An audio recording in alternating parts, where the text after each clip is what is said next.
Decline का मतलब होता है कमी, ढहलवान या ज़वाल। देखें, जब किसी चीज़ की स्ट्रेंथ या उसकी इम्पोर्टेंस मतलब कि उसकी ताकत और अहमियत कम हो रही होती है, उसे हम कहते हैं डिक्लाइन होना। जैसे कि एक बादशाह है, उसकी अपनी सल्तनत के अंदर एक उसकी स्ट्रेंथ बनी हुई है, एक ग्रिप बनी हुई है, पावर है, अहमियत है। जब उसकी वो पावर कम होती है लोगों के दरमियान, उसे डिक्लाइन होना कहते हैं।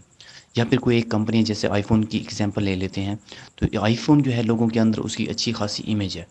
जब उसकी इमेज, उसकी इम्पोर्टेंस, अहमियत कम होगी लोगों की नज़रों में, तो इसे डिक्लाइन होना कहते हैं।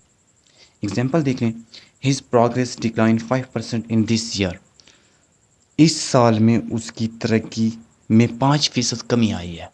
मतलब कि वो डिक्लाइन हो गया, उसकी जो अहमियत थी, जो उसकी जो एक ताकत थी, जो कि वो बढ़ती जा रही थी दिन ब दिन, उसमें अभी कमी आई है।